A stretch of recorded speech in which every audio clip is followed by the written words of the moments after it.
do the right thing. Thank you. Thank you. Malcolm Barlow. Well, you don't want to speak, Mr. Barlow. I know you want to speak. Yes, sitting there for my age.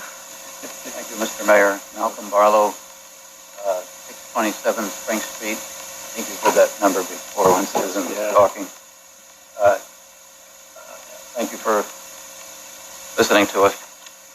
I wanted to tell you that when I was a child in this town, my father would take us children up Case Mountain because it was free, open, and accessible.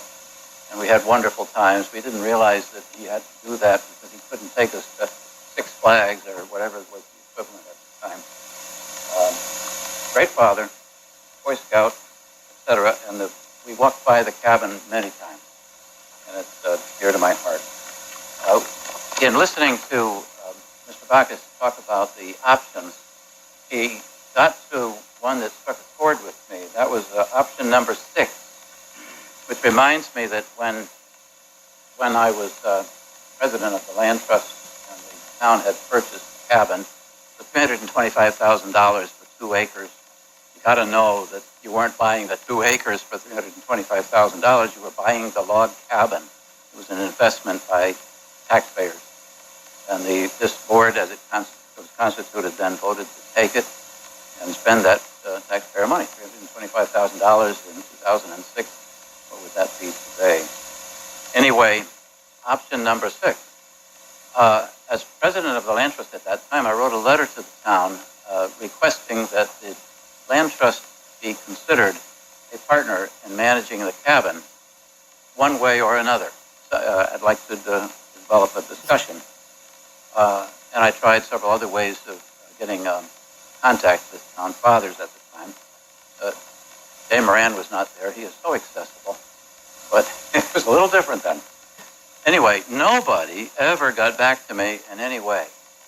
And I figured the town has a plan, and they're going to follow through with it, and the cabin is going to be saved in some way that is beyond my control, and maybe beyond the control of everybody except this board. You control the town and its assets. You are the elected people in the town, and you can decide what happens to its assets, including the cabin.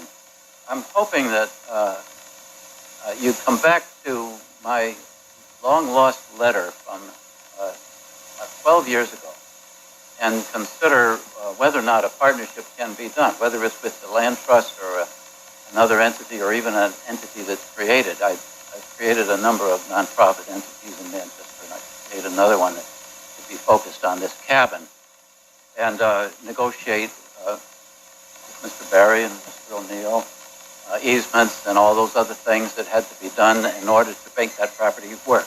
That was my message. Thank you. Option number 6. Thank you, Mr. Barlow.